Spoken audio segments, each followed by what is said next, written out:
എറണാകുളത്തിന് അതിന്റെ ഭൂമിശാസ്ത്രപരമായ ഒരു കാര്യം എടുത്താൽ തന്നെ ജിൻസ് നേരത്തെ സൂചിപ്പിച്ചൊരു കാര്യമുണ്ട്. അവര് മാർത്തോമാ ശ്ലീഹയുടെ പൈതൃകത്തിൽ അഭിമാനിക്കുമ്പോൾ അതേ ഒരു അഭിമാന ബോധം എറണാകുളം അങ്കമാലി അതിരൂപതയിലെ വിശ്വാസികൾക്കുമില്ല, വൈദികർക്കുമില്ല. അതിനൊരു സംസർഗ കാരണം കൂടെയുണ്ട്. ഈ പറഞ്ഞ എറണാകുളം അങ്കമാലി അതിരൂപതയിലെ വിശ്വാസികൾ കുറെ കൂടി കൂടുതൽ ഇടപഴകുന്നതും അവർ കാണുന്നതും കേൾക്കുന്നതും അവരുടെ വിശ്വാസപരമായിട്ടുള്ള കാര്യങ്ങളിൽ അവർക്ക് കുറെ കൂടി ബന്ധമുള്ളതും ഒക്കെ ഈ പറഞ്ഞ ലാറ്റിൻ റീത്തുമായിട്ടാണ്. ഇന്ന് ഈ വൈദികർ ചോദിക്കുന്നുണ്ടല്ലോ, ഇന്ന് ഈ സമരം ചെയ്യുന്ന വൈദികരിൽ ഒരാൾ ചോദിക്കുന്നുണ്ട് ടി ജെ വിനോദും ഹൈബി ഈഡനും എവിടെയെന്ന്. ആ ചോദ്യത്തിന്റെ അർത്ഥം പലർക്കും മനസ്സിലാവില്ല. അതെ, പലർക്കും മനസ്സിലാവില്ല. അപ്പൊ ഈ പറഞ്ഞ ഒരു ബന്ധമുണ്ട്, അതൊരു പൊക്കിൾക്കൊടി ബന്ധം പോലെയൊക്കെ ഉള്ളതാണ്. നമുക്കറിയാം ചില കാര്യങ്ങൾ ഉപേക്ഷിക്കാൻ കഴിയാത്തതുണ്ട്. ഇവിടെ ഞാൻ കാണുന്ന ഒരു കാഴ്ച എന്താന്ന് വെച്ചാൽ, ഇവിടെ ജയിക്കാനും തോൽക്കാനും അല്ല ചെയ്യേണ്ടത്. ഇവിടെ വേണ്ടത് ഒരു ഈ സഭയും ഈ സഭാവിശ്വാസവും എന്നും ഉദ്ബോധിപ്പിച്ചുകൊണ്ടിരിക്കുന്ന എന്തിനെ കുറിച്ചാണ്? സ്നേഹത്തെക്കുറിച്ചും സാഹോദര്യത്തെക്കുറിച്ചും പ്രാർത്ഥനയെക്കുറിച്ചുമാണ്. 70 വട്ടം ക്ഷമിക്കണമെന്ന ആ ഒരു ഉദ്ബോധനത്തെ കുറിച്ചാണ് നമ്മൾ ഊറ്റം കൊള്ളുന്നത്. അങ്ങനെയുള്ളൊരു സഭയിൽ ഭൂരിപക്ഷം ഉണ്ടെന്ന പേരിൽ ഈ പറഞ്ഞ ഞങ്ങൾ ആഗ്രഹിക്കുന്ന കാര്യങ്ങൾ ഇത്രയും അംഗസംഖ്യയുള്ള, ഇത്രയും വൈദികരുള്ള ഒരു സമൂഹത്തിൽ 6.5 ലക്ഷത്തോളം അംഗസംഖ്യയുള്ള ഒരു വലിയ മഹാരൂപതയുടെ മേൽ ഇങ്ങനെ അവരുടെ ഇച്ഛയ്ക്ക് വിരുദ്ധമായി ഈ ഒരു നിയമമാണ്, ഏകതയാണ് എന്നൊക്കെ പറഞ്ഞുകൊണ്ട് അടിച്ചേൽപ്പിക്കാൻ ശ്രമിച്ചാൽ അത് മുഴുവൻ വിജയിച്ചോളുന്നില്ല. മറിച്ച് കുറെ കൂടി ക്ഷമയോടുകൂടി, കുറെ കൂടി സഹിഷ്ണുതയോടുകൂടി അവരെ ജോർജ് പൊടിപ്പാറ, എന്റെ ക്വസ്റ്റ്യൻ, ഇങ്ങനെ ഏകീകരിക്കാൻ ഈ സിനഡും സഭാ നേതൃത്വം തീരുമാനിക്കുന്നുണ്ടാവുന്ന ചേതോവികാരം എന്താണ്? അങ്ങനെ ഒരു ഏകീകരണം ആവശ്യമാണോ യഥാർത്ഥത്തിൽ? അത് അങ്ങനെ ചെയ്യുന്നതോടുകൂടി സഭയിൽ ഭിന്നിപ്പുണ്ടാവുകയല്ലേ ചെയ്യുക? ഈ റിജോ കാഞ്ഞുക്കാരൻ ചൂണ്ടിക്കാണിച്ചൊരു കാര്യമുണ്ടല്ലോ. ഒരു വശത്ത് നോക്കുമ്പോൾ വെൽ ആൻഡ് ഗുഡ് ആണ്. സീറോ മലബാർ സഭയുടെ എല്ലാ രൂപതകളിലും 35 രൂപതകളിലും എല്ലാ വിശ്വാസികളും എല്ലാ വൈദികരും അല്ലെങ്കിൽ സഭ മൊത്തത്തിൽ ഒരു ഏകീകൃതമായ ഒരു കുർബാനക്രമം പാലിക്കുന്നു, ആരാധനക്രമങ്ങൾ പാലിക്കുന്നു, ശുശ്രൂഷകളിലെ ഐകരൂപ്യം നല്ലതാണ്, ഒരു സംശയമില്ല. ഒറ്റക്കെട്ടായിട്ട് ഏക മനസ്സോടെ എല്ലാ അർത്ഥത്തിലും ആത്മീയത അതിന്റെ ആ ഒരു ഏകതയിൽ നമുക്ക് ആവിഷ്കരിക്കാൻ കഴിയുന്നതും അത് ഉൾക്കൊള്ളാൻ കഴിയുന്നതും അത് നടത്തുന്നതും പ്രയോഗിക്കുന്നതും അത് ഉൾക്കൊള്ളുന്നതും ഒക്കെ വളരെ നല്ലത് തന്നെ. പക്ഷെ ഇവിടെ പ്രശ്നം എന്താ?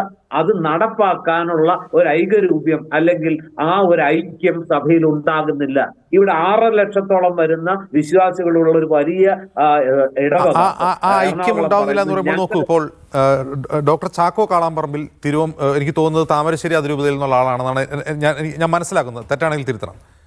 പക്ഷേ എറണാകുളം അങ്കമാലി അതിരൂപതയിൽ മാത്രം ഒരു ഉയർന്നു വരുന്ന ഒരു രീതി സഭയുടെ പൊതുവായ നേതൃത്വത്തെ ധിക്കരിക്കുന്നതാണെന്ന് അവർക്ക് തോന്നുന്നുണ്ടോ? ഒരു ഉദാഹരണം പറഞ്ഞാൽ, ഇപ്പോൾ ഫ്രാങ്കോ മുളയ്ക്കലിനെതിരായിട്ടുള്ള സമരം നടന്നത് എറണാകുളം അങ്കമാലി അതിരൂപതയിലെ വൈദികരുടെ കൂടി പിന്തുണയിലാണ്. പൊതുവെ സഭ സ്വീകരിക്കുന്ന രാഷ്ട്രീയ നിലപാടുകളിൽ പലപ്പോഴും എറണാകുളം അങ്കമാലി അതിരൂപത വേറിട്ട് നിൽക്കുന്നുണ്ട്. കുറെ കൂടി സെക്യുലറാണ് എറണാകുളം അങ്കമാലി അതിരൂപത എന്ന് തോന്നിപ്പിക്കുന്നതാണ് അവിടുത്തെ വൈദികരുടെയും വിശ്വാസികളുടെ പോലും നിലപാടുകൾ. അങ്ങനെ ഒരു രാഷ്ട്രീയമായ കാരണഭിന്നതയ്ക്ക് പിന്നിലുണ്ടോ ജോർജ് പൊടിപ്പാർ? തീർച്ചയായിട്ടും ഇത് ഇങ്ങനെ പല ഘടകങ്ങളുണ്ട്, അതിന് യാതൊരു സംശയമില്ല. ഞാൻ പറഞ്ഞല്ലോ, ഇന്നലെയോ തുടങ്ങിയതല്ല. ഇപ്പൊ റിജു കാഞ്ഞുകാരൻ ചോദിക്കുന്ന ചില ചോദ്യങ്ങൾ വളരെ പ്രസക്തമാണ്, അല്ലെങ്കിൽ യുക്തിസഹമാണെന്ന് നമുക്ക് തോന്നും. എന്തുകൊണ്ടാണ് സഭയ്ക്ക് കോട്ടയത്തൊരു അതിരൂപത, ജ്ഞാനായ രൂപത, അവര് സാധാരണഗതിയിൽ നമുക്ക് ഉൾക്കൊള്ളാനാവാത്ത പല മാമൂലുകളും പിന്തുടരുന്ന രക്തശുദ്ധി പോലുള്ള ഈ കാലത്തിന് നിരക്കാത്ത പലതും പാലിക്കുക? കത്തോലിക്ക സഭയിൽ നിന്ന് തന്നെ ഈ പറഞ്ഞ ജ്ഞാനായ രൂപതയ്ക്ക് പുറത്തൊരു യുവാവോ യുവതിയോ കല്യാണം കഴിച്ചാൽ ഉടനെ ആ കുടുംബം തന്നെ സഭയ്ക്ക് പുറത്തു പോകുന്ന ഒരു അവസ്ഥയാണ്. ഇതൊക്കെ ഈ കാലഘട്ടത്തിലും സഭയ്ക്ക് ഉൾക്കൊള്ളാൻ പറ്റുന്നുണ്ടല്ലോ. അവരും സീറോ മലബാർ സഭയുടെ ഭാഗമായിട്ട് നിൽക്കുന്നുണ്ടല്ലോ. അപ്പോ അതിനേക്കാളൊക്കെ എത്രയോ കൂടുതലുള്ള ഈ എറണാകുളം അങ്കമാലി അതിരൂപതയ്ക്ക് ഈ പറഞ്ഞ കൽതായവൽക്കരണം എന്ന് പറയുന്ന, അല്ലെങ്കിൽ ചങ്ങനാശ്ശേരി അതിരൂപതയുടെയോ അല്ലെങ്കിൽ അതിനോട് ചേർന്ന് നിൽക്കുന്നവരുടെയോ ഒരു വാശിക്ക് വഴങ്ങാതെ സ്വന്തം ഐഡന്റിറ്റി, എന്തൊക്കെ പറഞ്ഞാൽ ഈ ജനാഭിമുഖ കുർബാന എന്ന് പറയുന്നത് ഈ എത്രയോ കാലമായിട്ട് ഈ പറഞ്ഞ 50-60 വർഷമായിട്ട് ചെയ്തുകൊണ്ടിരിക്കുന്ന ഒരു കാര്യമാണല്ലോ. ഇത്രയും കാലം അത് നടത്തിയിട്ട് ഈ സഭയ്ക്ക് എന്തെങ്കിലും സംഭവിച്ചതായിട്ടോ വേറെ ഏതെങ്കിലും രീതിയിലുള്ള കുഴപ്പം ചെയ്തതായിട്ടോ നമുക്ക് അറിയില്ല. മാത്രമല്ല അത് കുറെ കൂടി ജനം ത്തിന് കുറെ കൂടി കാർമ്മികത്വമുള്ള അല്ലെങ്കിൽ പങ്കുള്ള ഒരു സംഭവമാണ് എന്ന് കരുതി അപ്പുറത്തേക്ക് തിരിഞ്ഞു നിന്ന് ഇപ്പോഴത്തെ ഈ കുർബാനയിൽ തന്നെ ഈ സീനഡ് കുർബാനയിൽ ആ തുടക്കത്തിലും ഒടുക്കത്തിലും ഈ പറഞ്ഞ ജനാഭിമുഖമായിട്ട് കർമ്മങ്ങൾ ശുശ്രൂഷകളുണ്ട്. ഒരു മധ്യഭാഗത്തെ പ്രധാന ഭാഗങ്ങളിലാണ് ഈ ആൾക്കാരഭിമുഖമായിട്ട്.